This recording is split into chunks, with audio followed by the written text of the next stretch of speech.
Hello. तो इस video में आज हम 2023 का यूजीसी नेट का फ़िलोसफी का पेपर डिस्कस करने वाले हैं। चलिए,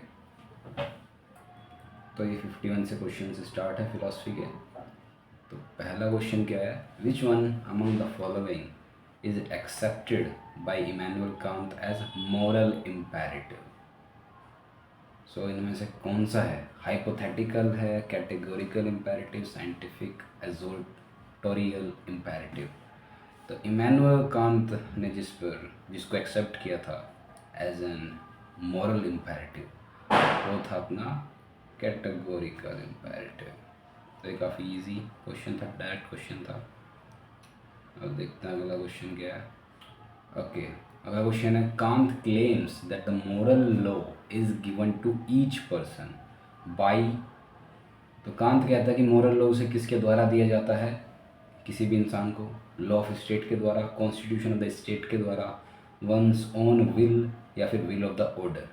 तो कांत की अगर तुमने पॉलिटिकल थ्योरी पढ़ी है, सोशल एंड पॉलिटिकल फिलॉसफी में हमने पढ़ा है, तो वो कहता है कि जो मॉरल लॉ है ये इसको दिया जाता है वंस ओन विल के जरिए। ठीक है, तो ये होगा आपका राइट आंसर। अब देखते हैं अगला क्वेश्चन। ओके, 53 क्वेश्चन है, in Kant's epistemology the concept of the thing in itself is something not knowable by the senses but at least thinkable, is a limiting concept, liberating concept, paradoxical concept, या फिर logical concept. यानी कि जो concept है thing का in it self, ये senses के द्वारा नहीं जाना जा सकता, ये एटलीस्ट थिंकेबल है, बस इतना कि सोचा जा सकता है। तो ये उनका लिमिटेड कॉन्सेप्ट है जो कि कॉन्सेप्ट एपिस्टेमोलॉजी में हम डिस्कस करते हैं। Okay, next question is, the objects of mathematical knowledge for Plato are sensible particulars, real universals, intelligible particulars और एडिबल नंबर्स। तो इन चारों में से जो है एब्सोल्युटली तो कोई सा सही नहीं लग रहा है, लेकिन मोस्ट प्रोबेबल आंसर क्या हो सकता है इसका, वो हो सकता है रियल यूनिवर्सल्स। तो जो रियल यूनिवर्सल आइडियाज़ की बात करते हैं, तो ये यहाँ पर हमें रियल यूनिवर्सल्स में ज़्यादातर देखने को मिल सकता है। तो रियल यूनिवर्सल यहाँ पे होगा। सेंसिबल पर्टिकुलर्स के बारे में ऑब्जेक्ट्स ऑफ मैथमेटिकल नॉलेज में ये नहीं है। बाकी अगला क्वेश्चन देखते हैं, which one of the following statements is not true according to the philosophy of Vivekananda. There is identical relationship between soul and God. हाँ, इसके बारे में बात करते हैं। विवेकानंद फिलोसफी जो है इसको नियो वेदांत कहते हैं। हाँ, बिल्कुल सही स्टेटमेंट है ये भी। World is totally different from God, क्या ऐसा कुछ कहते हैं कि विवेकानंद? इसको वर्ल्ड पे रखते हैं। Maya is ground of the creation the world, तो माया से जो है ये संसार की उत्पत्ति हुई है। हाँ, इसके बारे में बात करती है। तो जो थर्ड स्टेटमेंट है कि जो world is totally different from God, ऐसा तो कुछ नहीं कहते हैं विवेकानंद कि भाई पूरा जो वर्ल्ड है टोटली डिफरेंट है गॉड से नहीं। वो तो एक बोलते हैं कि मैनिफेस्टेशन ही है गॉड की, एक तरीके से देखा जाए तो सबकी। ठीक है, वो कहते हैं तुम ही गॉड हो, तुम, ये वर्ल्ड जो है ये भी तुम ही हो, पूरा संसार, और जो वर्ल्ड है वो तुम हो। मतलब एक तरह की मैनिफेस्टेशन ही है गॉड भी तुम्हारी। तो वो टोटली डिफरेंट नहीं कहते, वो तो कहते हैं तुम सब एक ही हो। तो ऐसा कुछ बोलते हैं विवेकानंद। तो थर्ड स्टेटमेंट एकदम गलत हो जाएगी। अगला क्वेश्चन देखते हैं, which one of the following statements regarding शंकराज concept of Maya is not true. Shankar का जो कॉन्सेप्ट है माया का, उसके रिगार्डिंग इनमें से जो है कौन सा स्टेटमेंट ट्रू नहीं है। शंकर कहते हैं कि जो माया है वो इनहेरेंट पावर है ऑफ पोटेंसी ऑफ ब्राह्मण, बिल्कुल सही स्टेटमेंट है। It is spiritual and self consciousness. क्या माया स्पिरिचुअल और सेल्फ कॉन्शियसनेस होती है? नहीं भाई, ऐसा तो कुछ नहीं है भाई, क्योंकि वो रियल ही नहीं है, ना फिर नॉट रियल है, ना रियल है। तो स्पिरिचुअल और सेल्फ कॉन्शियस है, तो ये स्टेटमेंट गलत है। It is beginning less. हाँ, ऐसा है, बिगिनिंग लेस है माया, लेकिन उसका क्या एंड हो सकता है? हाँ, उसका एंड हो सकता है। बिगिनिंग्स में एंड कब होगा, जब ट्रू नॉलेज हो जाएगी हमें, तब उसका एंड हो जाएगा माया का। It is indescribable and indefinable. हाँ, उसको तो इनडिस्क्राइबेबल है वो, क्योंकि वो तो ना ट्रू है, ना ही रियल है, ना नॉट रियल है। ठीक है, माया इनडिफाइनेबल है इसलिए वो। तो ये भी स्टेटमेंट राइट है। तो सेकंड स्टेटमेंट जो है रॉन्ग हो जाएगी, it is spiritual and self consciousness. आइए अगला क्वेश्चन देखते हैं। Being is what it is not. Being वो है जो वो नहीं है, एंड इज़ नॉट, और वो नहीं है व्हाट इट इज़ जो वो है। तो बीइंग वो है जो वो नहीं है, और बीइंग वो नहीं है जो वो है, ये स्टेटमेंट जो है किसकी फ़िलोसफी से मैच करती है? तो ये जो स्टेटमेंट है सार्त्रे, जीन पॉल सार्त्रे की फ़िलोसफी से मैच करती है। अगला क्वेश्चन देखते हैं अब। 58th क्वेश्चन है, the claim that philosophy is a regress science from its earliest beginnings is a position that is denied by whom? किसने ये पोजीशन डिनाई की थी कि जो फिलॉसफी है is a rigorous science from earliest beginnings? तो ये जो है पोजीशन आई थिंक ये हेडेगर ने डिनाई की थी। और आप ये क्वेश्चन क्रॉस चेक भी कर सकते हैं, हो सकता है मैं कहीं मिस्टेक कर दूं। तो जहाँ तक मेरे को लगता है ये हेडेगर ने की थी। अगला क्वेश्चन देखते हैं 59th question, Humans for Sartre are free because their being is based on what? A living body, annihilation of being in itself, surrender before being in itself, its relation to itself is primitive. So humans जो है सार्tre के अनुसार free है क्योंकि वो कहते हैं कि ये जो है एनहिलेशन है वो बीइंग इन इटसेल्फ, खुद का ही वो खंडन कर देता है, एनहिल कर देता है। कैसे? वो अपने कॉन्सेप्ट में being in itself and being for itself में बोलते हैं कि जो बीइंग इन इटसेल्फ है यानी कि वो एग्जैक्टली उसकी वर्ल्ड में क्या पोजीशन है वो है, और बीइंग फॉर इटसेल्फ यानी कि सेल्फ कॉन्शियसनेस से वो कैसे उस स्टेज को ट्रांसेंड करके आगे निकल सकती है। तो प्रीवियस वाला जो उसका वर्जन है उसके आगे बढ़ के वो नेक्स्ट वर्जन की तरफ ट्रांसेंड कर देता है, तो जो एनहिलेशन हो जाता है एक तरीके से बीइंग का। तो इस तरीके से ह्यूमंस जो है फ्री है अकॉर्डिंग टू सार्त्रे। ये इसका राइट आंसर हो जाएगा। 59th क्वेश्चन की तरफ अगर हम बढ़ें तो सॉरी 60 क्वेश्चन की तरफ अगर हम बढ़ें तो 60 में which one of the following schools of Indian philosophy does not support parinamavada? तो इनमें से कौन सा जो है परिणामवाद को सपोर्ट नहीं करता है? परिणामवाद यानी कि थ्योरी ऑफ ट्रांसफॉर्मेशन, और we can say the theory of evolution. तो इसमें सांख्य तो थोड़ा बिलीव करता है, और सांख्य से रिलेटेड है योग, तो ये भी बिलीव करती है। ठीक है, तो रामानुज भी एक तरीके से थोड़ा उसमें बिलीव करते हैं थ्योरी ऑफ इवोल्यूशन में, उतना सेम नहीं है, वो वे थोड़ा अलग है लेकिन फिर भी करते तो है। लेकिन न्याय जो है, न्याय फिलॉसफी की बात करें तो ये थ्योरी ऑफ उसमें कोजिशन में बिलीव करती है, ना कि परिणामवाद में, थ्योरी ऑफ इवोल्यूशन में नहीं करती है। तो करेक्ट आंसर हो जाएगा न्याय। ठीक है, ये नहीं होगा, ये नहीं होगा, ये नहीं यार, डज नॉट सपोर्ट पूछा था ना, तो ये आंसर हो जाएगा। अब बात करते हैं अगला question 61, which of the following statements is not true according to Samkhya philosophy? तो सांख्य फिलॉसफी के अनुसार इनमें से कौन सा ट्रू नहीं है?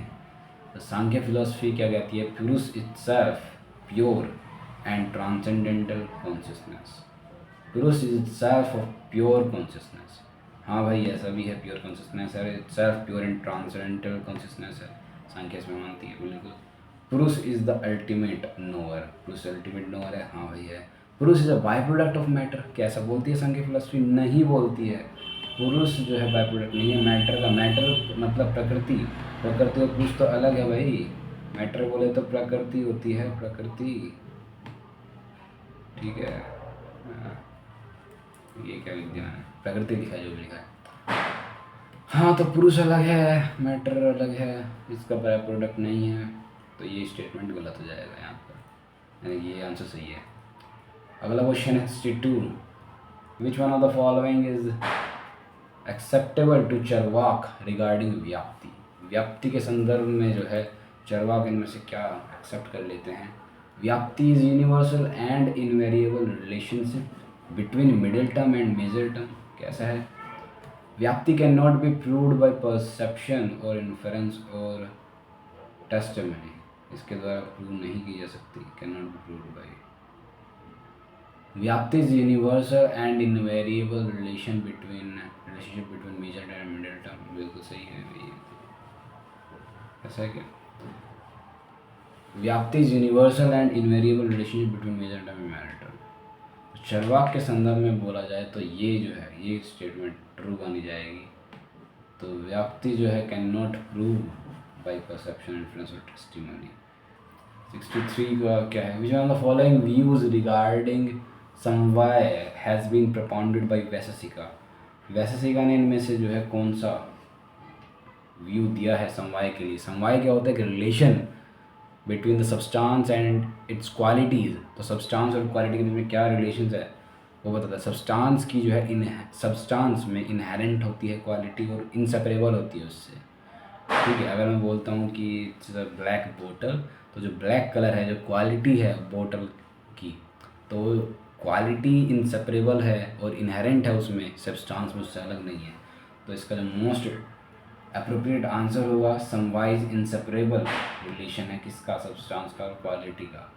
तो अगर यहाँ पर इनहेरेंट आ जाए, samavaya is inherent relation substance and quality, तो ये भी सही होगा। फिर दोनों लिख के आ जाए कि इनहेरेंट एंड इनसेपरेबल, तो ये भी सही होगा। तो ये आंसर बिल्कुल सही होगा यहाँ पर। 63 क्वेश्चन हो गया है। 64 की तरफ अगर हम बढ़े तो 64 की कहता है according to whom truth is human truth. Truth जो है ह्यूमन ट्रुथ है, ये किसकी स्टेटमेंट है, कौन बोलता है ऐसे? ज्योतिबा फूले तो सोशल वर्क की तरफ थे तो वो तो हो नहीं सकते। बाकी रविंद्रनाथ टैगोर ने भी इतना कुछ ट्रुथ के बारे में नहीं बोला, तो ये भी नहीं हो सकते। कृष्णमूर्ति भी जो है इंडिविजुअल नॉलेज गेन करने की बात करते हैं विदाउट सपोजिशन वगैरह, तो ये भी नहीं हो सकता। तो महात्मा गांधी इसका मोस्ट अप्रोप्रिएट आंसर है मेरे ख्याल से। तो ट्रुथ इज ह्यूमन ट्रुथ इन्होंने बोला है। 65 क्वेश्चन क्या है, moral evils cannot mar the beauty of universal creation since it springs from the will of man or of fallen angels. It merely represents a privation of good. Who says so? ऐसा कौन बोलता है? जो moral goods है वो जो है moral evils है, सॉरी, वो जो यूनिवर्सल क्रिएशन है गॉड के द्वारा, वो जो चीज़ें है उसने बनाई है उसकी ब्यूटी को जो है वो ख़राब नहीं कर सकते, स्पॉइल नहीं कर सकते। ये केवल क्या कर सकते हैं, तो मेयरली रिप्रेजेंट करते हैं प्राइवेशन ऑफ गुड। तो ये सेंट ऑगस्टिन की स्टेटमेंट है, सेंट ऑगस्टिन इसका सही आंसर हो जाएगा। थॉमस, अगर सेंट ऑगस्टिन नहीं होता यहाँ पर और थॉमस एक्विनस ऑप्शन होता तो हम सब थॉमस एक्विनस को चूज़ कर लेते, क्योंकि वो उसका ही शिष्य था और सेम चीज़ उसने भी उसकी फ़िलासफ़ी को ही आगे डेवलप किया था। तो लेकिन अगर दोनों ऑप्शन में है, अगस्तिन भी है एक्विनस भी, तो प्रेफरेंस में अगस्तिन को देंगे। 65th हो गया है। 66 क्वेश्चन देखते हैं। The term infosphere is an idea associated with home. तो बहुत से मेरी तरह इसमें हाइडेगर टिक करेंगे, लेकिन हाइडेगर यहाँ पे गलत हो जाएगा। हाँ, हालांकि उन्होंने बीइंग एंड टेक्नोलॉजी में काफ़ी कुछ बताया टेक्नोलॉजी के बारे में। तो इन्फोस्फेयर वर्ड से हम लग सकता है इन्फॉर्मेशन टेक्नोलॉजी से रिलेटेड होगा कुछ। हाँ, तो वो हाइडेगर ने नहीं टर्म ये दिया है इन्फोस्फेयर, ये लुसियानो फ्लोरिडी ने टर्म दिया है। तो करेक्ट आंसर ये हो जाएगा। ओके, हरमन टी टावानी, इन्होंने क्या किया है, इन्होंने कंप्यूटर एथिक्स पे काम किया है, कंप्यूटर एथिक्स। तो नोबल ने क्या किया, उन्होंने जो टेक्नोलॉजी के अगेंस्ट थे, तो तो ये तो नहीं हो सकता। ठीक है, तो करेक्ट आंसर फ्लोरिडी होगा। 67th क्वेश्चन आप देखते हैं। Women are not born but made. The above mentioned statement has been asserted by. तो इसका करेक्ट आंसर होगा साइमन डी बेवॉयर। तो उन्होंने अपने वर्क में द सेकंड सेक्स, उनका एक टेक्स्ट है, उसमें उन्होंने बताया है कि women are not born but made. Okay, तो ऐसा कहने से उनका मतलब है कि जो वुमन है, जो ये वुमन की आइडेंटिटी है, सोशली कंस्ट्रक्टेड है। ठीक है, it's not biological. Next question देखते हैं। 68.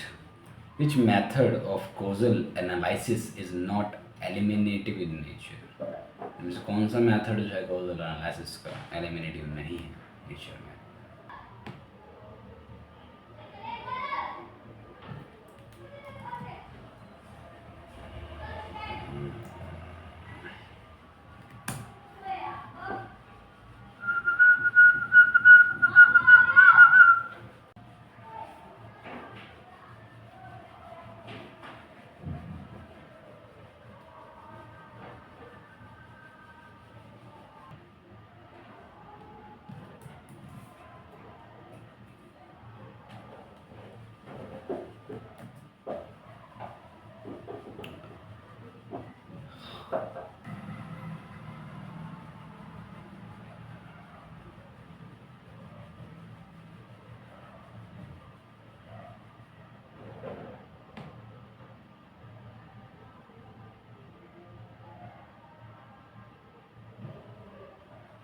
तो इसका करेक्ट आंसर होगा fourth option, method of concomitant variation.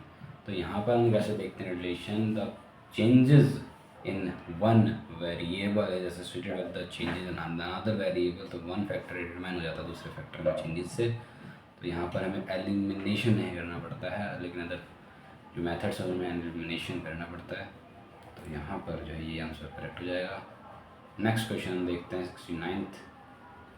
तो यहाँ पर which one of the following statement is not correct according to Iqbal. Iqbal के अनुसार इनमें से कौन सी स्टेटमेंट करेक्ट नहीं है। तो ये तो काफ़ी आसान क्वेश्चन है। फोर्थ जो ऑप्शन है वो ये सही होगा। इस्लाम believers in polytheism, believes in polytheism. तो इस्लाम तो मोनोथिस्टिक एक रिलीजन है ना भाई, जो भी है। तो मोनोथिज्म में मानता हो तो पॉलिथिज्म में थोड़ी। तो ये जो है करेक्ट स्टेटमेंट नहीं है, ये हो जाएगा आंसर। अब नेक्स्ट क्वेश्चन देखते हैं। Some German shepherds are not good hunters. All German shepherds are gentle dogs. Therefore, no gentle dogs are good hunters. इसमें फैलेसी बतानी है हमें, कौन सी फैलेसी है इसमें। हाँ, तो इसमें क्लियरली जो है फैलेसी ऑफ इलिसिट मेजर की फैलेसी है यहाँ पर। क्योंकि जो मेजर टर्म है गुड हंटर्स जो है कंक्लूजन में आ रखा है, लेकिन दोनों जो प्रीमाइसेस है उनमें नहीं है, केवल एक में ही है। तो फैलेसी ऑफ इलिसिट मेजर इसमें होगा। तो आगे के क्वेश्चन जो है मैं कल करूँगा, और जो है पूरी वीडियो को फिर मर्ज कर दूँगा, ठीक है। ओके, तो अब देखते हैं question number 71। In traditional square of position the superaltern of the proposition that is some scientist और मैथमेटिशियंस आर एज फॉलोज। तो एक ये प्रपोजिशन है सम साइंटिस्ट्स और मैथमेटिशियंस। तो इसका जो है सुपर एल्टर्न क्या होगा, ये खुद में सब एल्टर्न है। तो इसका जो है आपने ट्रेडिशनल स्क्वायर ऑफ पोजिशन देखा होगा, उसमें लॉजिक में आई गेस ये होता है। तो इसका सुपर एल्टर्न फॉर्म क्या होगा। तो इसका सुपर एल्टर्न फॉर्म होगा ऑल साइंटिस्ट आर मैथमेटिशियंस, ठीक है। ये सब है, सम यानी कि सब एल्टर्न, और सुपर एल्टर्न यानी कि ऑल साइंटिस्ट आर मैथमेटिशियंस हो जाएगा इसका। नेक्स्ट क्वेश्चन देखते हैं अब, question number 72। Which one of the following is a believer in law as command? तो इसका करेक्ट आंसर होगा जेल ऑस्टिन। तो जॉन ऑस्टिन जो है वो बिलीवर थे इस चीज़ के, वो लॉ को एज कमांड देखते थे। नेक्स्ट क्वेश्चन की अगर बात करें, question number 73। Which one of the following is not true according to Kamandaka. तो कमंडक के अनुसार, जो कि इंडियन एंशियंट इंडियन फिलोसफर थे गुप्ता पीरियड के, 4th सेंचुरी के आसपास एडी। तो उनके अनुसार इनमें से क्या ट्रू नहीं है। मंत्र शक्ति, प्रभाव शक्ति, उत्साह शक्ति, देवी शक्ति। तो उन्होंने 3 पावर्स के बारे में बताया है, मंत्र शक्ति, प्रभाव शक्ति और उत्साह शक्ति। फोर्थ जो देवी शक्ति है जिसका उन्होंने कोई उल्लेख नहीं किया है अपनी जो पॉलिटिकल थ्योरी है उनकी जो भी है उसकी उसमें। 74th क्वेश्चन देखते हैं हम। The political ideology known as liberalism is characterised by. तो ऑप्शन काफ़ी क्लोज ऑप्शंस हैं, individuality and freedom, collectivism and equality. तो कलेक्टिविज्म तो पहले ही गलत कर देंगे, ये तो नहीं हो सकता। Individuality and equality, equality and freedom. तो ये जो है 2 ऑप्शन काफ़ी क्लोज है, इनमें से कोई होगा। तो मैंने चैट जीपीटी भी यूज़ करके देखा, उसमें इक्वालिटी एंड फ्रीडम और एक दो और एआई जो वेबसाइट्स हैं उन पर ये ऑप्शन दे रखा है इक्वालिटी एंड फ्रीडम। पर मेरे को लगता है ज़्यादा अप्रोप्रिएट, ज़्यादा अच्छा आंसर ये होगा इंडिविजुअलिटी एंड इक्वालिटी। तो लिबरलिज्म में इंडिविजुअल फ्रीडम पर फोकस करते हैं, इंडिविजुअलिटी में वही चीज़ होती है और इक्वालिटी तो होती है। तो इक्वालिटी तो होना ही था, तो उसमें इंडिविजुअलिटी पे चूज़ करें कि फ्रीडम पे, उसमें कन्फ्यूजन था थोड़ा। तो मेरे को तो इंडिविजुअलिटी लगता है और इक्वालिटी लगता है, आप देख लेना। 75th question. तो 75th क्वेश्चन है, who has asserted that religion dictates that there should be a state of peace and that every man should seek after peace। तो एक स्टेट ऑफ पीस होना चाहिए और हर एक व्यक्ति को पीस की तरफ अग्रसर रहना चाहिए। तो स्टेट ऑफ पीस की बात किसने करी है, स्टेट की बात किसने करी है, तो कॉमनवेल्थ के अपने मेथड में होप्स, थॉमस होप्स इसकी बात करते हैं। तो थॉमस होप्स के द्वारा ये स्टेटमेंट दी गई है। 75th क्वेश्चन हो गया। 76 क्वेश्चन पर आते हैं। Who maintains that the nature of social contract indicates that absolute monarchy is inconsistent with civil society.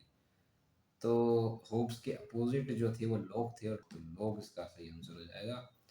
तो होप्स और लोग एक तरीके से अपोजिट आप देख सकते हैं, माने जाते हैं। तो अब 77th क्वेश्चन है।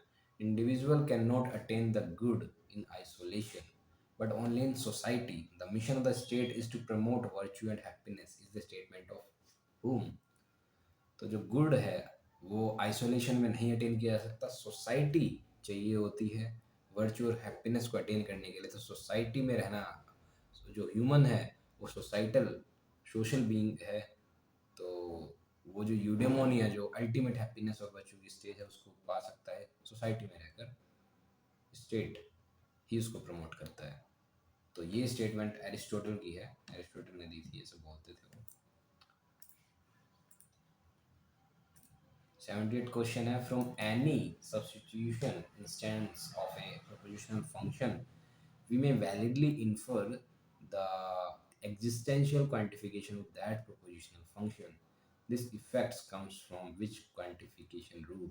तो ये मॉडल लॉजिक से प्रेडिकेट लॉजिक में जो है क्वेश्चन है, उस पर आ गया है ये। तो उसमें चार तरह के, ये यूनिवर्सल इंस्टेंशिएशन, यूनिवर्सल जनरलाइजेशन, इस तरीके से एग्जिस्टेंशियल जनरलाइजेशन और इंस्टेंशिएशन, चार तरह का होता है ये प्रेडिकेट लॉजिक में। तो इसमें बोला है कि जो ट्रू सब्स्टिट्यूशन है किसी भी इंस्टेंस का ऑफ ए प्रोपोजिशनल फंक्शन, ये वैलिडली इन्फर हो सकता है existential quantification of that prepositional function. तो इफेक्ट हमें एग्जिस्टेंशियल जनरलाइजेशन में देखने को मिलता है।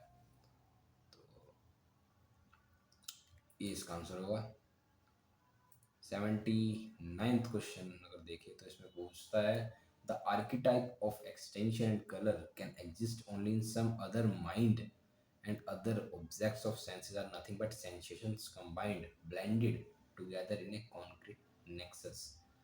तो ये जो है कुछ आइडलिज्म की बात यहाँ पर हो रही है। तो जो आइडिया है एक्सटेंशन कलर का वो किसी अदर माइंड में है। तो ये तो है बर्कले, बर्कले आइडियलिस्ट थे, तो उनकी स्टेटमेंट है भाई, इन्हीं का व्यू है ये। 79th क्वेश्चन हो गया। 80 क्वेश्चन देखते हैं। 80th, which of the following is the correct conversion of the proposition no politicians are idealist. Conversion इसका करेक्ट क्या होगा, ये होगा नो आइडियलिस्ट आर पॉलिटिशियंस। तो यहाँ पर सब्जेक्ट की जगह प्रेडिकेट आ जाएगा, प्रेडिकेट की जगह सब्जेक्ट आ जाएगा, ये इसका कन्वर्जन होगा। 81th क्वेश्चन देखते हैं। Which of the following statements is not true according to S Radhakrishnan के अनुसार इनमें से क्या सही नहीं है। अल्टीमेट रियलिटी एब्सोल्यूट होती है, एब्सोल्यूट रियलिटी प्योर कॉन्शियसनेस है, एब्सोल्यूट इज प्योर फ्रीडम, ये भी सही है। एब्सोल्यूट इज पर्सनल गुड, क्या ऐसा मानते थे राधाकृष्णन? नहीं, एब्सोल्यूट जो है इम्पर्सनल गुड है और ट्रांसेंडेंटल रियलिटी मानते थे। और एब्सोल्यूट जो है वो इम्पर्सनल है और ट्रांसेंडेंटल है, ऐसा कुछ राधाकृष्णन इस चीज़ की वकालत करते थे। तो ये स्टेटमेंट यहाँ पर सही हो जाएगा। 82 क्वेश्चन है। According to Kant which of the following is accompanied by an appropriate degree of happiness for perfectly good universe. तो कांत का नाम आ गया है तो फिर गुडविल ही यहाँ पर होगा। तो गुडविल का कॉन्सेप्ट उन्होंने दिया था, ठीक है। ये इजी क्वेश्चन था डायरेक्ट। 83 क्वेश्चन की अगर बात करें, who said that Maya is principle of cosmic error. तो किसने कहा था कि माया जो है ये प्रिंसिपल है ऑफ कॉस्मिक एरर का। तो इस क्वेश्चन में मेरे को जो है कहीं जगह अलग अलग दे रखा, किसी वेबसाइट पर मैंने देखा, कहीं पर किसी कोचिंग वाले ने रविंद्रनाथ टैगोर लिख रखा है, कहीं पे विवेकानंद है, और कुछ लोगों ने जो है श्री औरबिंदो इसमें आंसर बताया। तो श्री औरबिंदो तो इसमें ऑप्शन में ही नहीं है। तो यहाँ पर ये तो विवेकानंद है, फिर रविंद्रनाथ टैगोर, और एक जगह पे राधा कृष्णन भी था। तो तो लेकिन मोस्टली जगह पर रविंद्रनाथ टैगोर यहाँ पर था, लेकिन इसमें still I have confusion in this, लेकिन आप अभी के लिए रविंद्रनाथ टैगोर लगा सकते हैं। अब बात करते हैं 84th क्वेश्चन की। Ludwig Wittgenstein terms philosophy as a battle against the bewitchment of our intelligence by means of language in his book। तो किस बुक में ऐसा बोलते हैं? तो वो है philosophical investigation। ये जो बुक है ये आई गेस 1953 में उनकी डेथ के बाद ये पब्लिश हुई, और इसमें ही उन्होंने बताया कि लैंग्वेज को कैसे, क्या लिमिटेशन है उसकी, किस तरीके से वो मिस इंटरप्रेट, मिसअंडरस्टूड कर देती है कभी कभी फिलासफी का। तो यहाँ पर लैंग्वेज का और फिलासफी का कुछ उन्होंने संबंध इस्टेब्लिश किया है इसमें फिलोसफिकल इन्वेस्टिगेशन में। 85th क्वेश्चन की अगर बात करें, that the world history is in the process of working out the knowledge of that which it is potentially is a view held by. World history है एक प्रोसेस में है the working out of knowledge, जो उसमें potential है उसी को development होता रहता है उसी का, रेशनैलिटी के थ्रू और सिस्टमेटिक तरीके से। तो ये जो व्यू है ये हेगल का व्यू है। जॉर्ज विल्हेम हेगल ऐसा मानते थे। 86th क्वेश्चन की अगर बात करें अब, अकॉर्डिंग टू जैनिज्म अपरिग्रह मीन्स, तो अपरिग्रह का मतलब है जैनिज्म के अनुसार नॉन पोजेशन, नॉन अटैचमेंट किसी भी चीज़ को लेकर, और वो फिजिकली भी और मेंटली भी, इन थॉट्स, वर्ड्स और डीड्स में भी उनका रिनुंसिएशन, त्याग है। तो ये ऑप्शन वैसे इजी नहीं है बताना, लेकिन इसका मोस्ट प्रोबेबल आंसर यही होगा। ये तो नहीं हो सकता, फोर्थ भी नहीं हो सकता, तो यही होगा कि वो फिजिकली नहीं रिनाउंस कर रहे हैं नॉन पोजेशन और नॉन अटैचमेंट, उसमें फिजिकल नहीं है, ये मेंटल भी है, थॉट्स, वर्ड्स, डीड्स का भी रिनुंसिएशन है। तो परिग्रह का मतलब यहाँ पर ये होगा। ओके, नेक्स्ट क्वेश्चन देखते हैं। 86th हो गया है। 87th question, who among the following propounds accidentalism। so accidentalism की थ्योरी किसने दी थी कि भाई बाई एक्सीडेंट ही चल रहा है यूनिवर्स में, जो भी है। गॉड वगैरह में जो नहीं मानते थे वो चरवाक ही थे भाई, ठीक है। सेंसरी एक्सपीरियंस पे जो भी तुम्हें एक्सपीरियंस हो रहा है उस पर बिलीव कर लो, ऐसा कुछ मानते थे चरवाक भैया। 88th क्वेश्चन देखें अगर, all the waters of all the seas are not to be compared with the flood of tears which has flowed since the universe first was। this is related to the idea of, अब ये आंसुओं की बात जो है उसको compare कर रहे हैं सीज से, तो भाई ये तो दुख की ही बात है। सर्वम दुखम ही है यहाँ पर मोस्ट करेक्ट आंसर। अष्टांग योग नहीं होगा, लोभ कर्म भी नहीं है, चरवाक हेडोनिज्म तो बिल्कुल अपोजिट ही होगा, वहाँ पर तो प्लेजर की बात होती है। सर्वम दुखम यहाँ पर होगा। 89th क्वेश्चन है, David Hume agrees that genuine knowledge must be self-evident, but he finds no such knowledge anywhere except in what? Except in theology, जहाँ पर merely एनालाइज करते हैं उसके कॉन्सेप्ट्स को, नहीं, ये तो मैथमेटिक्स है भाई। मैथमेटिक्स में ही वो ऐसी नॉलेज मिल सकती है जहाँ पर उसके वो खुद के कॉन्सेप्ट को एनालाइज करके जनरल नॉलेज वहाँ पर सेल्फ एविडेंटली हाँ मिल सकती है। तो मैथमेटिक्स आंसर हो जाएगा। 90th क्वेश्चन देखें, Saint एंशल्म offers his ontological proof for the existence of God in his work। तो ontological proof जो है existence of God का, वो बताते हैं प्रोस्लोजियम जो उनका वर्क है उसमें। 91 क्वेश्चन है, वो among the following philosophers are proponents of शून्यवाद। तो शून्यवाद की जो डॉक्ट्रिन है उसमें वो तो भाई आपके दो लोग ही हैं, B and D, Nagarjuna and Chandrakirti. So option B and D connect हो जाएगा यहाँ पे। ओके, 92 क्वेश्चन जो है ये कहता है कि who among the following thinkers are considered rationalist. So इनमें से कौन जो थिंकर्स और रैशनलिस्ट कहे जाएंगे? तो एलिमिनेशन से अगर चले तो ए ऑप्शन जो है ये तो भाई गलत है। बर्कले तो एम्पिरिसिस्ट था, आइडियलिस्ट भी था, तो ये गलत है। तो ए को अगर एलिमिनेट करें तो B C D and B C only, तो क्या होगा? तो बी और सी तो है, डेकार्ट और लेबनिज तो है। डी स्पिनोजा, क्या स्पिनोजा भी रैशनलिस्ट था? बिल्कुल था भाई, रीजन का इस्तेमाल करता था वो भी। तो बी सी एंड डी तीनों ही ऑप्शन यहाँ पर करेक्ट हो जाएंगे। स्पिनोजा ने आई थिंक मोनिज्म का कॉन्सेप्ट भी दिया था। मोनेट नहीं, मोनेट नहीं, मोनिज्म आई गेस। मोनेट्स तो लेबनिज का था। 93rd क्वेश्चन है, which of the following arguments is correct according to Sankhya philosophy given for existence of pursuit? तो pursuit of I guess knowledge or liberation, मोक्ष, उसके reference में इसने बोला है सांख्य फिलोसफी के अनुसार इनमें से कौन सा आर्ग्यूमेंट्स ठीक है, करेक्ट है? तो इसमें जो है तीन जो आर्ग्यूमेंट्स हैं ये करेक्ट हैं। वो कौन से हैं? संगत परतत्वात्, त्रिगुणादि विपर्ययवात और केवल्यार्थ परियत है। तो ए बी एंड डी यहाँ पर करेक्ट होंगे। और इस इनके इनमें जो है existence of pursuit Sankhya philosophy के अनुसार सही हो सकता है।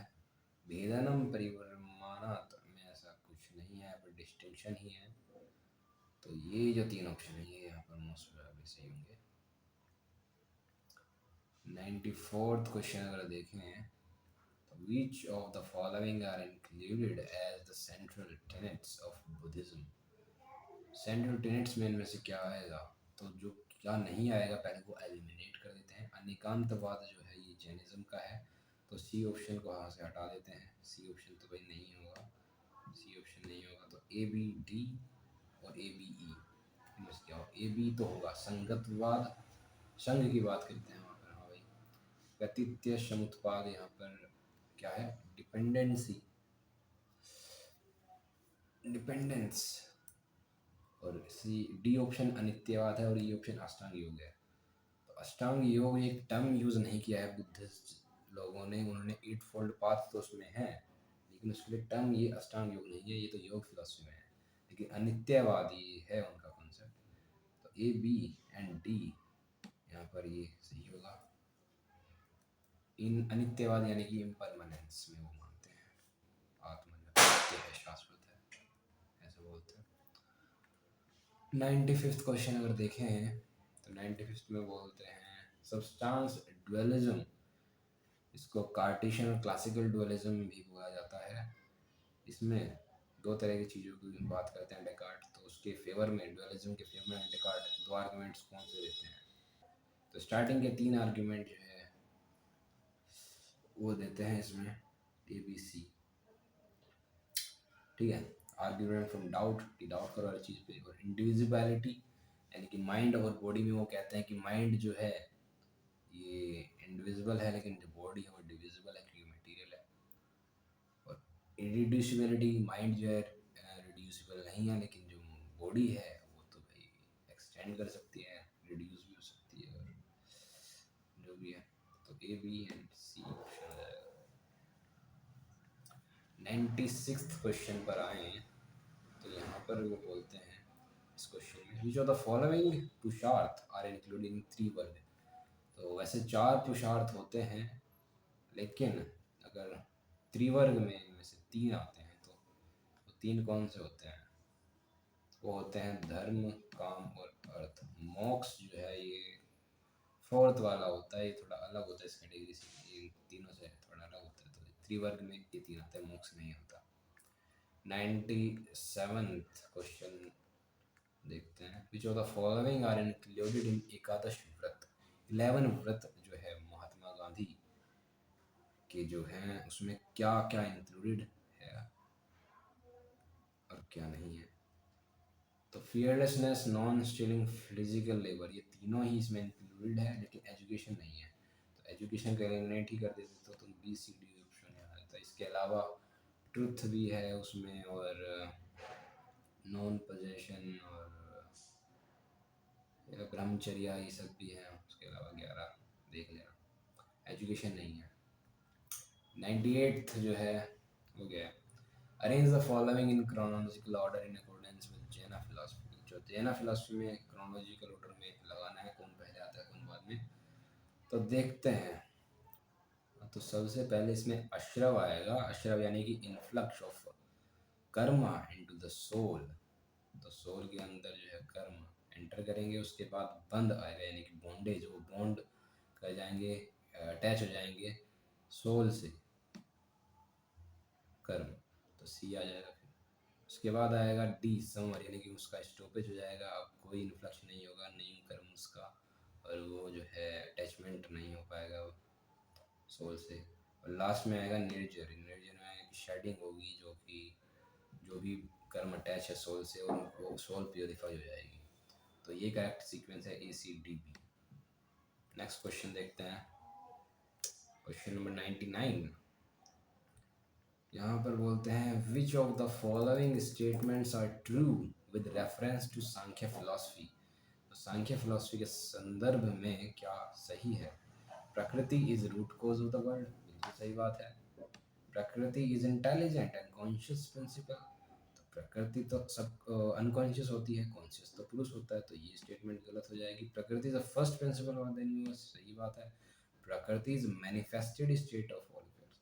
तो अगर इन दो ऑप्शन से देखिए तो ये ऑप्शन यहाँ पर करेक्ट हो गया है। लेकिन अगर बात करें डी ऑप्शन की, तो प्रकृति जो है वैसे अनमैनिफेस्टेड होती है खुद में, लेकिन जो इफेक्ट्स और फॉर्म है उसकी ये मैनिफेस्टेड स्टेट होती है प्रकृति। तो डी ऑप्शन भी कहीं हद तक ठीक है, लेकिन इन ऑप्शंस के में देखें तो ये ऑप्शन नहीं है, DACD का तीनों से नहीं है, तो यहाँ पर यही होगा। लेकिन अगर एक ऑप्शन होता है ACD, तो यहाँ पर हम ACD के साथ जाते, डी भी ठीक होता, लेकिन यहाँ पर AC के साथ जाएंगे।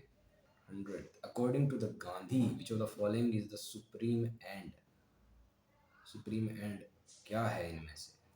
तो गांधी बोलते थे कि जो अल्टीमेट गोल है इंसान का वो है self realisation through truth and the way of non violence. तो लेकिन अगर हम यहाँ पर देखें सेल्फ रियलाइजेशन का तो ऑप्शन ही नहीं है, सेल्फ प्योरिफिकेशन है, टर्म का ही तो मायना है यहाँ पे।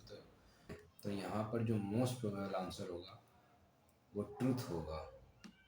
सेल्फ प्योरिफिकेशन तुम्हें लग रहा होगा सेल्फ रियलाइजेशन जैसे ही है, इसके साथ जा सकते हैं, लेकिन भाई टर्म के ही तो मायने हैं, जब वो टर्म यूज़ नहीं किया है उसने, तो फिर हम यहाँ पर ट्रुथ के साथ ही जाएंगे। सुप्रीम एंड जो है महात्मा गांधी का ट्रुथ है, आप भी बता सकते हैं अगर आपको कुछ और लगता है तो बचे हुए क्वेश्चन हम कल देखते हैं। ओके ओके, तो अब देखते हैं 101st question.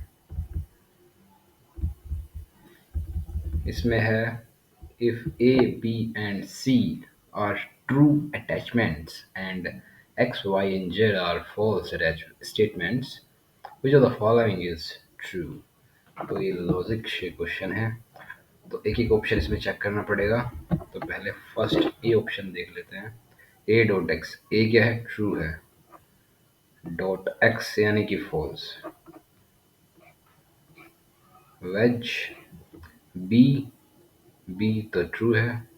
Dot Y, Y क्या है, फॉल्स है।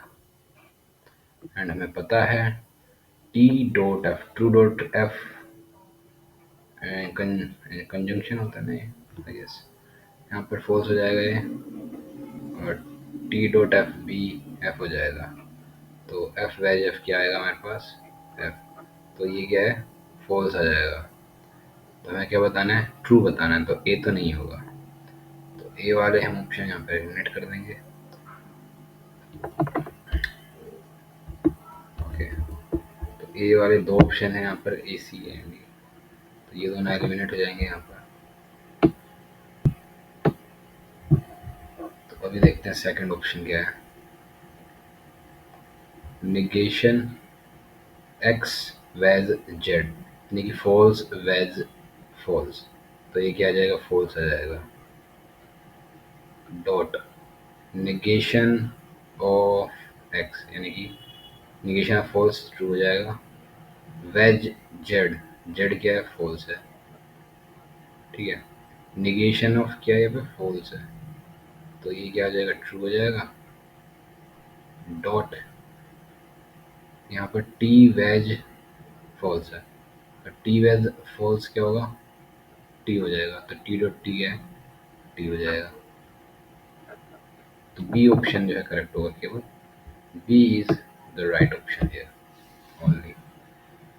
ओके, तो रिमेनिंग ऑप्शन हमें चेक करने की जरूरत नहीं है, इसी से हमारा आंसर आ गया। अब देखते हैं 102 क्वेश्चन को। Which of the following are included among the central tenets of John Rawls' theory of justice? John Rawls की थ्योरी ऑफ जस्टिस में क्या क्या सेंट्रल टेनेट्स है? ओके, यहाँ पर फेयरनेस प्रिंसिपल है क्या? फेयरनेस प्रिंसिपल है, डिफरेंस प्रिंसिपल भी है, व्हील ऑफ इग्नोरेंस भी है। रेट्रीब्यूटिव जस्टिस नहीं है यहाँ पर, ठीक है।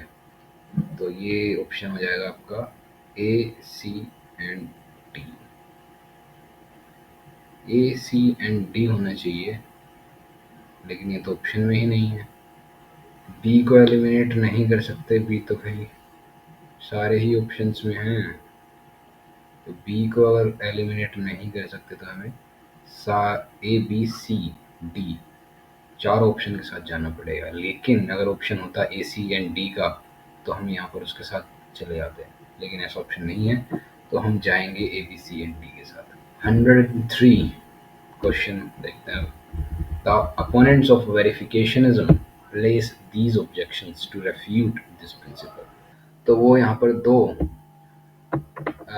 ऑब्जेक्शंस उठाते हैं, it is not empirically verifiable and it is not contingent. तो वेरिफिकेशनिज्म में क्या है कि वो बोलते हैं कि कुछ भी कोई भी स्टेटमेंट है तो एम्पेरिकली वेरीफेबल होनी चाहिए और कंटिंजेंट होनी चाहिए। लेकिन उसके अपोनेंट्स बोलते हैं भाई ये तो तुम खुद ही इस पर खरे नहीं उतरते हो, तुम खुद ही कंटिंजेंट नहीं है तुम्हारी थ्योरी, और ये खुद भी एम्पेरिकली वेरीफेबल नहीं है। तो जो बी एंड सी ऑप्शन है यहाँ पर करेक्ट माना जाएगा। अब देखते हैं अगला question 104। For Spinoza, everything is substance or requires substance as its basis because it has attributes of।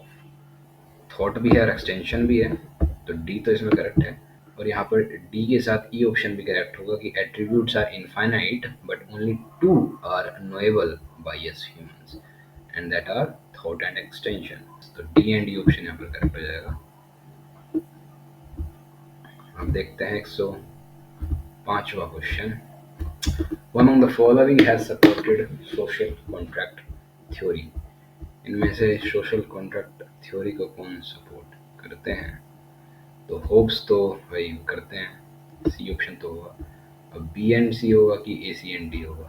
तो बर्कले यहाँ पर सोशल कॉन्ट्रैक्ट थ्योरी से उनका कोई भी लेना देना नहीं है। बर्कले तो भाई अपने एम्पिरिसिस्ट है, आइडियलिस्ट है। तो A, C and D option जो है यहाँ पर करेक्ट होगा, John Locke, Hobbes and Rousseau. Okay, अब देखते हैं हम 106th question। Which of the following statements is not true according to Plato's philosophy? तो प्लेटो की फिलोसफी के अनुसार the ideal society forms a complete unity, बिल्कुल सही बात है। नॉट ट्रू बतानी है हमें, तो सही है। Plato supports right to private property, नहीं ये तो गलत है, ये गलत है। B the state is an educational institution as the instrument of civilisation, ये बात भी सही है।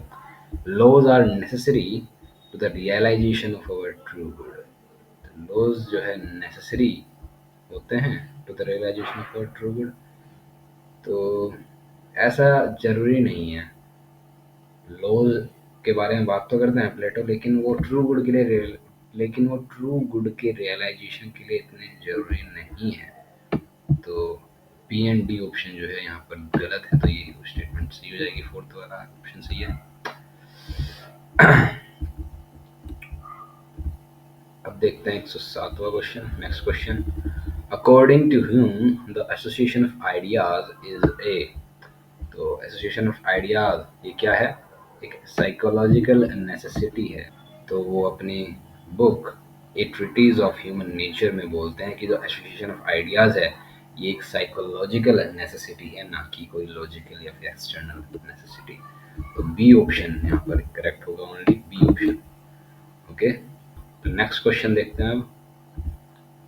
Identify the fallacy in the given statement, that is, you must agree that Times of India is best daily newspaper in the city because 70% people read it. तो यहाँ पर 70% आ गया है, पॉपुलेशन की तरफ इशारा है, तो आर्ग्यूमेंटम एड पॉपुलम यहाँ पर करेक्ट हो जाएगा। ये फैलेसी इसके अंदर है। काफी आसान था, तो B only is the correct answer. Okay, next question देखते हैं। नेक्स्ट क्वेश्चन में क्या बोलता है, the categorical syllogism having major terms distributed in the conclusion but undistributed in the major premises is invalid and having the fallacy known as। बोल रहा है कि जो कंक्लूजन में मेजर टर्म प्रेजेंट है लेकिन जो उसका मेजर प्रीमाइस है उसके अंदर मेजर टर्म एब्सेंट है, तो इसमें फैलेसी ऑफ इलिसिट मेजर कही जाएगी इसको। तो ए ओनली ये पर करेक्ट आंसर हो जाएगा। नेक्स्ट क्वेश्चन देखते हैं। 110th क्वेश्चन है, in Kant's transcendental procedure, the unity of self-consciousness is presupposed by the categories, as the categories are presupposed by what? So categories are presupposed by intuition and experience। तो ये बात करते हैं वो अपने critique of pure reason में। तो ये जो है A and B ओनली ये करेक्ट ऑप्शन हो जाएगा यहाँ पर। नेक्स्ट क्वेश्चन की बात करें, नेक्स्ट क्वेश्चन में है, pattern of inductive inference in which it is concluded that when one phenomena varies consistently with some other phenomena in some manner, there is some causal relation between the two phenomena is called, कि भाई एक phenomena में variation हो रहा है तो उसके बाद दूसरे फिनोमिना में भी वेरिएशन होगा, तो उनके जो रिलेशन है इस कॉजल रिलेशन को बोलते हैं कॉन्कोमिटेंट वेरिएशन। तो बी ओनली जो है करेक्ट आंसर हो जाएगा। नेक्स्ट क्वेश्चन की बात करते हैं अब। नेक्स्ट क्वेश्चन में क्या है, who among the following classical Indian thinkers belong to Nyaya school. Nyaya school से इनमें से कौन कौन बिलोंग करते हैं? जयंत भट्ट करते हैं, गंगसेन भी करते हैं और धर्मराज अधवारिन भी करते हैं। तो गंगेश ने आपकी 2 बुक लिखी हैं न्याय स्कूल पर, तत्व चिंतामणि, यहाँ पर इसने फाउंडेशनल वर्क बताया है, न्याय फिलोसफी के ऊपर लिखा है, लॉजिक और एपिस्टेमोलॉजी भी न्याय फिलोसफी की दी है उसने। गंगेश ने न्याय मंजरी अपने टेक्स्ट में, बुक में, और धर्मराज अधवारिन की फेमस किताब है न्याय सिद्धांत मंजरी, ठीक है। और जयंत भट्ट भी ने भी काम किया है न्याय स्कूल के एपिस्टेमोलॉजी और लॉजिक में। विमल कीर्ति जो एसोसिएटेड है बुद्धिज्म से, ठीक है, तो विमल कीर्ति यहाँ पर नहीं होंगे। A B and C only यहाँ पर करेक्ट आंसर हो जाएगा। अगला क्वेश्चन देखते हैं। 113वां क्वेश्चन है, which of the following means of knowledge are accepted by Nyaya school. Nyaya school के द्वारा क्या क्या मीन्स ऑफ नॉलेज है? ऐसे तो 4 न्याय स्कूल के द्वारा माने जाते हैं मीन्स ऑफ नॉलेज। परसेप्शन उसमें आता है, इन्फरेंस भी आता है और कंपैरिजन भी आता है। इसके अलावा चौथा जो है वर्बल टेस्टिमनी शब्द भी आता है, वो ऑप्शन में नहीं है, तो यहाँ पर पोस्टुलेशन तो नहीं आता न्याय स्कूल में, तो ए बी सी यहाँ पर करेक्ट हो जाएगा, डी नहीं होगा। 114वां क्वेश्चन है, which of the following schools of thought maintain that absence यानी अभाव इज नोन थ्रू अनुपलब्धि। तो इसमें अनुपलब्धि में कौन कौन से स्कूल मानते हैं? मीमांसा मानता है, बिल्कुल मानता है भाई। न्याय नहीं मानता है, अद्वैत वेदांत भी मानता है, वो 6 के 6 आपके जो मीन्स ऑफ नॉलेज है उनमें मानता है। वैशेषिक का भी नहीं मानता, वो भी 2 उसमें ही मानता है। तो ए एंड सी जो है करेक्ट आंसर हो जाएगा, मीमांसा एंड अद्वैत वेदांत। 115वां क्वेश्चन है, which of the following classical Indian text belong is न्याय स्कूल। तो न्याय स्कूल से कौन कौन से टेक्स्ट बिलोंग करते हैं? मांडुक्य कारिका जो है ये तो भाई अद्वैत वेदांत को बिलोंग करता है, और ये गौड़ापद ने लिखा है, तो ए तो नहीं हो पाएगा। तो ए को ही अगर एलिमिनेट कर दें तो पहला ऑप्शन तो एलिमिनेट हो गया है। भाषा परिच्छेद, तो भाषा परिच्छेद जो है ये न्याय स्कूल को बिलोंग करता है, और ये धर्मराज अधवारिन ने लिखा है, जो कि हमने ऊपर ऑप्शन में भी देखा था। न्याय मंजरी ऊपर ऑप्शन में देखा हमने, गंगेश उपाध्याय ने लिखा है, और न्याय बिंदु ये भी न्याय स्कूल को बिलोंग करता है, और ये उद्योतकर ने लिखा है, उद्योतकर। तो ए तो गलत है, बी सी डी ये 3 ऑप्शन सही हो जाएंगे। नेक्स्ट क्वेश्चन देखते हैं अब 116 क्वेश्चन, एक लिस्ट 1 है, एक लिस्ट 2 दी गई है, उससे मैच करनी है यहाँ पर। प्रकृति परिणामवाद, ब्रह्म परिणामवाद, आरंभवाद, अनित्य परमाणु कारणवाद। तो यहाँ पर क्लियरली हमें पता है कि ब्रह्म परिणामवाद जो है ये आपका बिलोंग करता है किसको? ये बिलोंग करता है विशिष्ट अद्वैत को, यानी कि रामानुज का जो विशिष्ट अद्वैत है इसको बिलोंग करता है। तो बी का फोर्थ ऑप्शन देख लेते हैं, एक ही ऑप्शन में है, फर्स्ट यहाँ पर करेक्ट हो जाएगा अनित्य परमाणु कारणवाद। तो ये बुद्धिज्म में होता है, तो डी का 1 हो जाएगा यहाँ से। ठीक है, अगर एक भी आपको याद है तो क्वेश्चन सॉल्व हो सकता है। 170वां क्वेश्चन है, तो ये ख्यातिवाद के ऊपर है, तो मैच करना है। तो हमें पता है कि अख्यातिवाद ये तो प्रभाकर का है, तो डी का अगर 1 के साथ जाएं तो ये सेकंड और थर्ड ऑप्शन में से कोई होगा। तो सी का देख लेते हैं, सी का क्या है, सेकंड है कि थर्ड है? अनिर्वचनीय ख्यातिवाद। तो अनिर्वचनीय ख्यातिवाद जो है ये शंकर का है, तो सी का थर्ड होगा। तो यहाँ से थर्ड ऑप्शन हो जाएगा ए का फोर्थ, यानी कि अन्यथा ख्यातिवाद किसका है? न्याय का है, न्याय स्कूल का। और विपरीत ख्यातिवाद कुमारिला का है, और सी थर्ड ऑप्शन आपका शंकरा अनिर्वचनीयवाद, और अख्यातिवाद हो गया आपका प्रभाकर का। अगला क्वेश्चन देखते हैं अब, 118वां क्वेश्चन है, theory of relativity of knowledge. ये तो क्लियर कट है भाई, जैनिज्म की है। सो ए का थर्ड है, ए का थर्ड है, फोर्थ ऑप्शन में एक में गिवन है। अदर ऑप्शन पे देख लेते हैं, बी का सेकंड हो जाएगा, इसलिए मटेरियलिज्म। बी का सेकंड कैसे हो जाएगा भाई? बी का सेकंड थोड़ी हो जाएगा, बी का तो फर्स्ट होना चाहिए।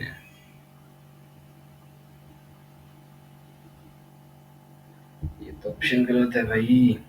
हाँ तो भाई ये तो क्वेश्चन गलत है। मटेरियलिज्म का चरवाक आना चाहिए, लॉजिकल रियलिज्म का आपका न्याय आना चाहिए, और त्रिपुटी प्रत्यक्षवाद ये आपका प्रभावक मीमांसा का आता है।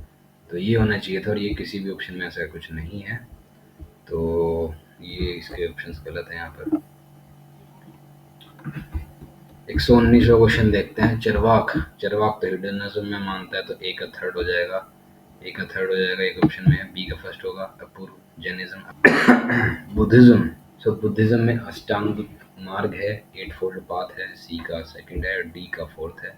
मीमांसा में त्रिरत्न की बात करी गई है। 120वां की बात करें, 120वां क्वेश्चन में बोलता है द रिपब्लिक, ये किसके द्वारा लिखी गई है? ये रिपब्लिक तो प्लेटो ने लिखी है, तो ए का थर्ड हो जाएगा, दो ऑप्शन में है। बी का क्या होगा? Fragment on government. तो फ्रैगमेंट ऑन गवर्नमेंट जो है ये बेंथम ने लिखी है, ए का थर्ड, बी का सेकंड, और सी का 1 जो है पॉलिटिक्स एरिस्टोटल ने लिखी है, और एनार्की स्टेट एंड यूटोपिया जो है ये रॉबर्ट नोजिक के द्वारा लिखी गई है। अगला क्वेश्चन देखते हैं, 120 नहीं 21वां क्वेश्चन है, 121वां क्वेश्चन, पाइथागोरस। पाइथागोरस ने नंबर्स का कॉन्सेप्ट दिया है, फोर्थ ऑप्शन 3 में है, अगला चेक करना पड़ेगा। हेराक्लिटस, हेराक्लिटस ने आपको दिया है फ्लक्स चेंज का प्रिंसिपल थ्योरी, सी का सेकंड है, ए का फोर्थ, सी का सेकंड इस ऑप्शन में है, तो बी का थर्ड हो जाएगा। एनेक्सिमेंडर एपिरन, एपिरन यानी कि इन्फिनिटी और बाउंडलेसनेस, ये कॉन्सेप्ट दिया था कि जो अल्टीमेट जो कोई गॉड है वो सुप्रीम बीइंग है, वो इनफाइनाइट है, ऐसा कुछ। डेमोक्रिटस ने प्लेनम एंड वैक्यूम का, या फिर बोल रहे कि एटॉमिक थ्योरी उसने दी थी। एटम्स जो है इंडिविजुअल होते हैं और वो वैक्यूम में लाई करते हैं, तो डेमोक्रिटस ने प्लेनम एंड वैक्यूम की थ्योरी दी है, ये ऑप्शन ठीक हो जाएगा सेकंड वाला। 122वां क्वेश्चन देखते हैं, क्रिटिक ऑफ एनलाइटनमेंट। ये तो आपके नीचे है, नीचे फ्राइडरिच नीचे। ए का थर्ड है, ए का थर्ड है भाई, दो ऑप्शन में है, बी का सेकंड है गिवन है, एम्बॉडीड कॉन्शियसनेस, तो मोरली पॉन्टे ने दिया है, बी का फर्स्ट है, ए का थर्ड और बी का फर्स्ट, तो थर्ड ऑप्शन है, सी का फोर्थ हो जाएगा, फिलोसफी ऑफ अदर लेविनास, इमैनुअल लेविनास ने दी है, क्रिटिक ऑफ रिप्रेजेंटेशनलिज्म, ये रोटी वजह है, तो रोटी ने दी है, डी का सेकंड, डी का सेकंड है, हाँ ठीक है।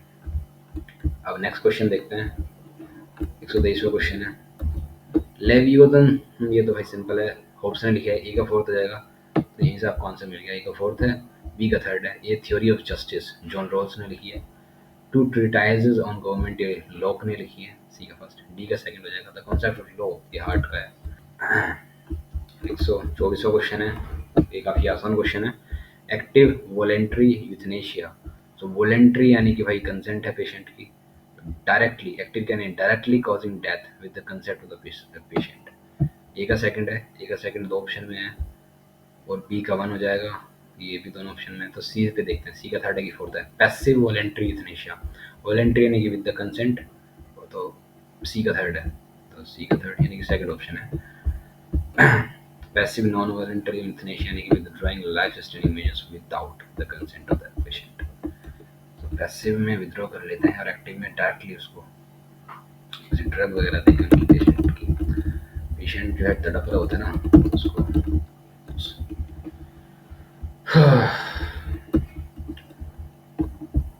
125वां क्वेश्चन देखते हैं अब। नारायण गुरु, तो नारायण गुरु का बहुत फेमस स्लोगन था भाई, one cast one religion one God, इसकी वकालत करते थे, इसकी मांग करते थे वो नारायण गुरु।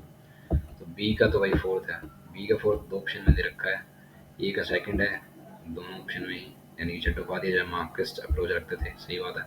सी का देखते हैं, मौलाना आज़ाद क्या थे, ह्यूमनिज्म में बिलीव करते थे या फिर महिमा धर्म? नहीं भाई, महिमा धर्म तो संत का भी भीमा भाई से एसोसिएटेड है, तो जो ऑप्शन है इसमें ये हो जाएगा डी का थर्ड, डी का थर्ड इसमें है।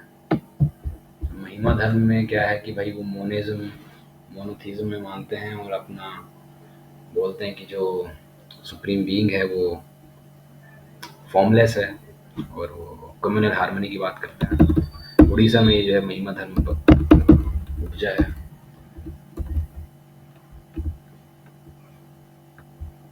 एक 126 का क्वेश्चन है, एज पर Samkhya view of evolution arrange the following in sequential order. तो सबसे पहले क्या आएगी, प्रकृति आएगी, इनहोमोजेनस स्टेट, उसके बाद महत इंटेलेक्चुअलिटी आएगी यानी कि सी, उसके बाद डी इसमें अहंकार आ जाएगा बुद्धि से के कारण, देन बी मनस, तो फर्स्ट ऑप्शन इसमें डायरेक्ट हो जाएगा। 126 क्वेश्चन था। 127वां क्वेश्चन देखते हैं अब। Arrange the following in accordance with Plato's affirmation of hierarchy of knowledge starting from the lowest level to the highest level। Lowest से हाईएस्ट की तरफ जाना है, तो सबसे पहले क्या आएगा, कंजक्चर आएगा as a kind of sensuous knowledge, तो सेंसरी नॉलेज आएगी पहले, देन ए के बाद क्या आएगा, ए के बाद आएगा बी, ए के बाद आएगा B belief as the knowledge of sensory knowledge, उसके बाद डिस्कर्सिव इंटेलेक्ट आएगी यानी कि सी, एंड लास्ट में डायलेक्टिकल नॉलेज आएगी। तो A B C D option जो है थर्ड ऑप्शन करेक्ट हो जाएगा यहाँ पर। अगला क्वेश्चन देखते हैं 128वां। Arrange the names of the following medieval thinkers in chronological order starting with the latest। तो chronological order में लगाने हैं, तो सबसे पहले इनमें से कौन आता है, सबसे पहले आता है डुन्स स्कॉटस, डुन्स स्कॉटस के बाद आते हैं आपके एक्विनस, उसके बाद एंसल्म आते हैं, फिर ऑगस्टिन आते हैं। तो D C B A option जो है सेकंड ये करेक्ट हो जाएगा। 129 As per Locke's philosophy, arrange the following operations of mind in sequential order, beginning from the last to the first। तो लॉक की फिलोसफी में क्या है, परसेप्शन सबसे पहले होगा ए, उसके बाद क्या होगा discerning and comparing and compounding, नहीं, उसके बाद होगा रिटेंशन एंड रिकॉलिंग। तो ए के बाद डी आ रहा है, ए के बाद डी इसी ऑप्शन में है, बी आएगा, फिर डिसर्निंग कंपेयरिंग एंड कंपाउंडिंग, ई, इसके बाद नेमिंग, नेम होएगा, नेमिंग की जाएगी उसकी, क्या देखा उसने, प्रेसअप्स किया, देन लास्ट में सी आएगा instruction.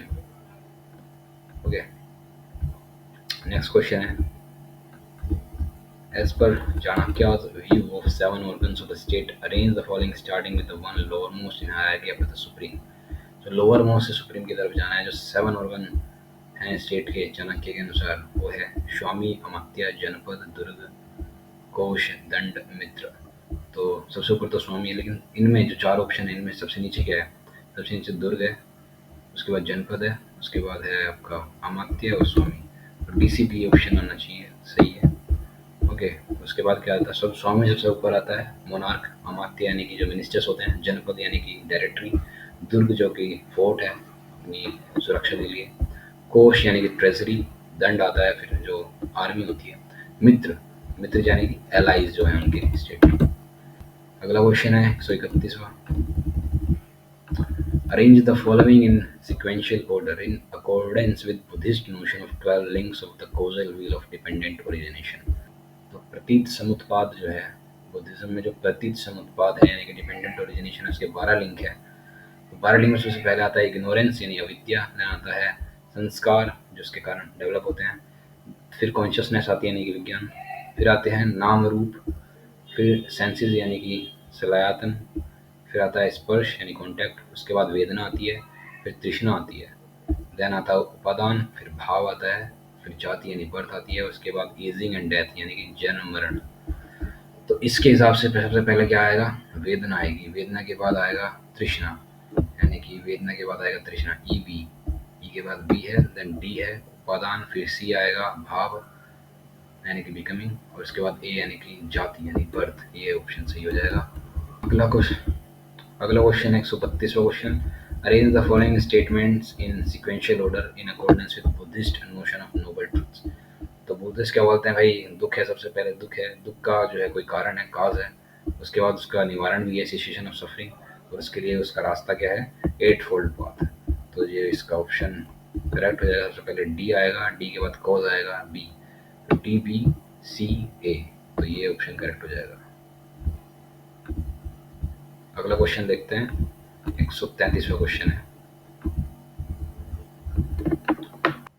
As per Nyaya's philosophy, arrange the following steps of inference in sequential order. तो इसको sequential order में लगाना है। तो हम ऑप्शन से अगर देखें तो पहले बी ऑप्शन आएगा, सब ऑप्शन में बी ही पहले है। द माउंटेन हैज फायर, तो उसके बाद बी के बाद क्या आएगा, सी आएगा कि ई आएगा, क्या आएगा, the mountain has fire because mountain has smoke. क्या है, तो ये तो सेंस नहीं बन रही है इसकी। The mountain has fire because mountain has smoke, the mountain also has smoke.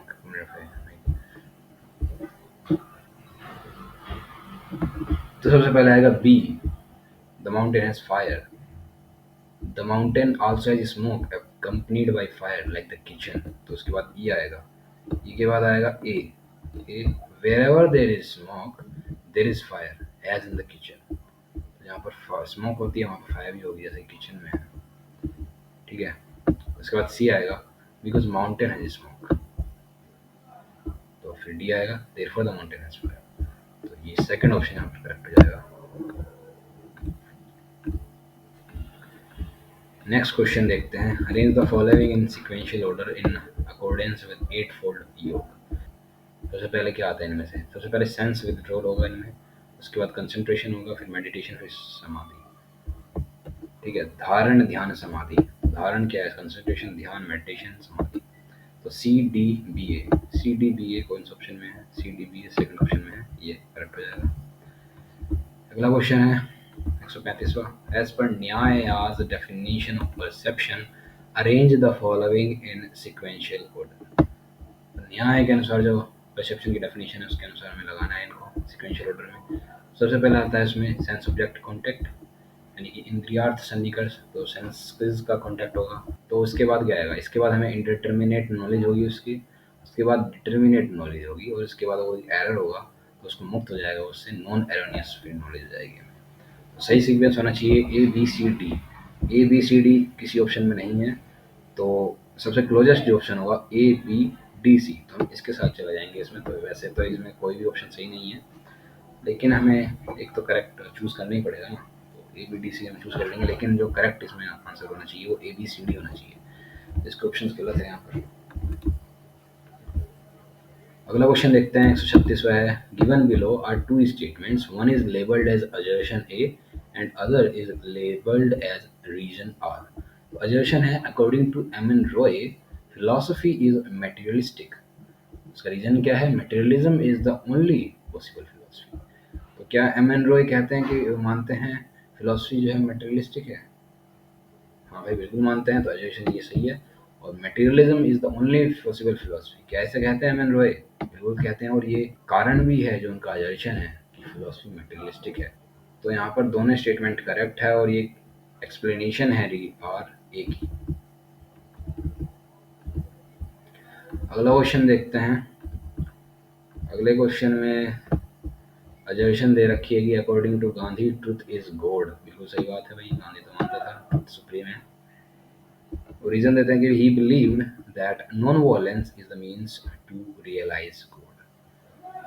He believed that non violence is the means to realise God. हाँ, वो मानते हैं कि भाई नॉन वायलेंस से जो है तुम रियलाइज कर सकते हो गॉड को, वो एक साधन है गॉड को रियलाइज करने का। ये स्टेटमेंट भी सही है, लेकिन ये इसका रीजन नहीं है ए का। तो इसमें दोनों स्टेटमेंट्स करेक्ट है, लेकिन R is not the correct explanation of A. Second यहाँ पर ठीक हो जाएगा ऑप्शन। अगला क्वेश्चन है 138वां। तो राधा कृष्णन के अनुसार the idea of welfare and public service have been quite active in Hinduism. तो जो वेलफेयर को, जो पब्लिक सर्विस का आइडिया है, ये एक्टिव रूप में देखने को मिलता है हिंदुइज्म में। हाँ भाई, बिल्कुल सही स्टेटमेंट है। Hindu religion has accepted life in its entirety. तो राधा कृष्ण ऐसा बोलते हैं कि जो हिंदू रिलीजन है उसने एक्सेप्ट कर लिया है लाइफ को उसकी इंटायरिटी में, पूरी तरीके से। तो ये भी एक सही स्टेटमेंट है, और ये रीज़न भी है पहली वाली स्टेटमेंट का। तो क्योंकि इंटायरिटी की बात कर रहे हैं, तो इंटायरिटी में वेलफेयर और पब्लिक सर्विस दोनों आ जाएंगे उसमें। तो दोनों ही स्टेटमेंट करेक्ट है, और ये करेक्ट एक्सप्लेनेशन है, और एक्सप्लेनेशन ऑफ ए। अगला क्वेश्चन देखते हैं। सजेशन है according to Buddhism in empirical world dominated by the intellect, everything is relative, conditional, dependent and impermanent। तो यहाँ पर प्रतीत समुत्पाद की बात करते हैं, और यहाँ पर वो रीजन देते हैं कि according to Buddhism depending on the cause the effect arises, thus every object of thought is necessarily relative। ये भी स्टेटमेंट सही है, और ये रीजन भी है पहली वाली स्टेटमेंट का। ठीक है, कॉज एंड इफेक्ट भी तो है भाई, डिपेंड कर रही है। अगला क्वेश्चन है 140वां। Assertion दे रखा है according to Shankar Brahman associated with its potency Maya is Saguna Brahman and is creator preserver and destroyer of the world. हाँ भाई, मानते हैं वो जो ब्राह्मण है वो जब माया के साथ एसोसिएट हो जाते हैं तो सगुण ब्राह्मण हो जाते हैं। माया जो है इनडिस्क्राइबेबल है, neither existent nor non existence. हाँ भाई, शंकर बोलते हैं कि जो माया है वो अनिर्वचनीय है, वो neither real nor non real, neither existence nor non-existence nor both। ये भी एक स्टेटमेंट सही है, लेकिन ये एक्सप्लेनेशन नहीं है पहले वाली का। तो दोनों स्टेटमेंट सही है, लेकिन not the correct explanation of A. अगला क्वेश्चन देखते हैं 141वां क्वेश्चन जो है। यहाँ पर एक कॉम्प्रिहेंशन है, इसमें 5 क्वेश्चन इसके ऊपर बेस्ड हैं। दे से means are after all means, I would say means are after all, everything has a means so the end। There is no wall of separation between means and end. Indeed, the Creator has given us control over means, but none over the end. Realization of the goal is an exact proportion to that of the means. This is a proportion that admits of no exception। तो यहाँ पर means और ends की बात करिए, ये महात्मा गांधी के द्वारा। मीन्स जो है ये एवरीथिंग है, सब कुछ है। मीन्स जो है हमारे हाथ में होते हैं, क्रिएटर ने हमें उन पर कंट्रोल दिया है, लेकिन एंड पर हमारा कोई कंट्रोल नहीं है। तो मीन्स जो है वो मायने रखते हैं, गोल से ज़्यादा, एंड से ज़्यादा जो है मीन्स का महत्व है। ठीक है, मीन्स ज़्यादा ज़रूरी है, तुम्हारे कहा यह। तो इस पर एक क्वेश्चन है। The above mentioned paragraph is stated by Mahatma Gandhi in the following book. जो ऊपर वाला पैराग्राफ है कौन सी बुक में दिया है उन्होंने? ये दिया है हिंदू स्वराज में, यानी कि बोले तो इंडिया होम रूल। जी शायद। Given paragraph seems to advocate which particular model of ethics. तो कौन से मॉडल ऑफ एथिक्स को ये जो है एडवोकेट कर रहा है? वैसे तो ये किसी को नहीं कर रहा है, लेकिन अगर हम कंपैरिजन करें तो सबसे मोस्ट प्रोबेबल आंसर इसका कॉन्सिक्वेंशियल एथिक्स हो जाएगा। कॉन्सिक्वेंशियल देखते हैं ना, उसमें अगर एक्शन जो है एथिकल है, एक्शन एथिकल है, तो उसका रिजल्ट भी एथिकल होगा। तो यहाँ पर रिजल्ट, अगर हमें एंड अच्छा चाहिए तो हमें मीन्स भी अच्छा रखना पड़ेगा। तो ये जो है ज़्यादा क्लोज आंसर है, जो ठीक हो सकता है। बाकी के मॉडल जो है ये इतने ज़्यादा सटीक नहीं बैठते हैं, जो गांधी का मीन्स एंड एंड्स का कॉन्सेप्ट है। तो कॉन्सिक्वेंशियल एथिक्स यहाँ पर ये सही होगा। अगला क्वेश्चन है। In the Gandhian philosophy the attainment of truth as end depends on what. तो गांधीयन फिलोसफी में ट्रुथ एज एंड अटेन करने के लिए ये किस पर डिपेंड करेगा? ये मीन्स पर भी डिपेंड करेगा भाई। ट्रुथ आल्सो एज मीन्स, इस पर डिपेंड करेगा।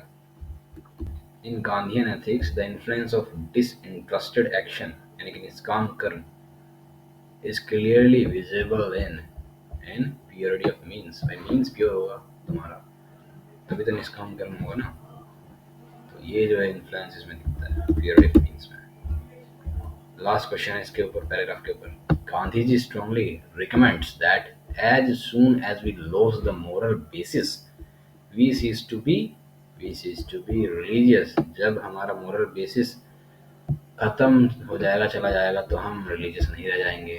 तब ये मेरे को ये आंसर लगता है इसका। लेकिन कई जगहों पर, कई साइट्स पर मैंने देखा कि वहाँ पर पॉलिटिकल भी लिखा है, किसी किसी ने कहीं पर डेमोक्रेटिक भी लिखा है, लेकिन ये तो रिलीजियस ही होगा ना भाई, उसका तो कुछ मतलब नहीं बनता वहाँ पे, देख लेना ये वाला। तो एक और पैसेज है यहाँ पर जिसके ऊपर भी 5 क्वेश्चंस दिए गए हैं। पहले पैसेज पढ़ लेते हैं। Contemporary defenders of the traditional natural law approach might Contemporary defenders of the traditional natural law approach might seek to mount a secular defense of Aquinas' notion that the purpose of law is to promote the common good. They may point out that what we understand as operation and exploitation was understood by those who enacted slave laws as just and right. Their point is not to endorse the relativist notion that something is made right by the simple fact that people think it is right. The traditional natural law view clearly rejects any such relativism in favor of the idea that they are objective moral truths. Rather, their point is to suggest that in acting laws, people are trying to do what is right, however flawed their notions of right and wrong may be. If this is what people are trying to do, then we can still say that the purpose of law is to promote morality and justice. This is the human aim of law, regardless of whether it is God's aim as well. Okay, तो question देखते हैं इसके ऊपर। What is the subject matter discussed in the passage given above. तो subject matter तो भाई clearly traditional natural law की बात कर रहे हैं यहाँ पर, एक्विनस। अगला क्वेश्चन है, according to Aquinas the purpose of law is, the purpose of law is clearly to promote the common good. ये तो बोला भी है उन्होंने, ये देखिए यहाँ पर कॉमन गुड की बात भी करी है यहाँ पे, ये देखिए the purpose of the law is to promote the common good, clearly बोला है। अगला क्वेश्चन देखते हैं। Which one of the following is the supporter of traditional natural law theory? ये भी कोई क्वेश्चन है क्या पूछने का। एक्विनस ने ही तो बात कर रहे हैं इसकी।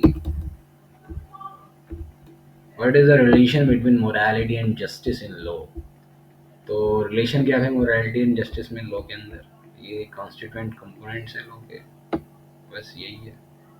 लास्ट क्वेश्चन है, traditional natural law clearly rejects relativism in favour of the idea that. तो traditional natural law clearly reject कर देते हैं रिलेटिविज्म को, किसके फेवर में, किस आइडिया के फेवर में कि भाई there are objective moral truth. तो इसके चक्कर में क्या है, ट्रेडिशनल नेचुरल लॉ रिजेक्ट कर देते हैं रिलेटिविज्म को। ये पैराग्राफ में गिवन भी है, आपको दिखा देता हूँ यहाँ पर। The traditional natural law view clearly rejects any such relativism in favor of the idea that there are objective moral truths. ठीक है, ये क्लियरली लिखा हुआ है, तो यहाँ पर जो आंसर हो जाएगा ऑब्जेक्टिव मोरल ट्रुथ, ये कट जाएगा। तो ये था आपके 2023 के फिलोसफी के पेपर का कंप्लीट एनालिसिस। हमने इस वीडियो में 100 क्वेश्चंस जो है सोल्व किए हैं। उम्मीद आपको सही लगे होंगे, आपकी कुछ हेल्प हुई होगी। और अगर हेल्प हुई है तो भाई वीडियो लाइक कर देना। और अगर ऐसे ही और प्रीवियस ईयर क्वेश्चन पेपर्स के सॉल्यूशन आपको चाहिए तो आप कमेंट कर देना। ठीक है, ओके, बाय बाय।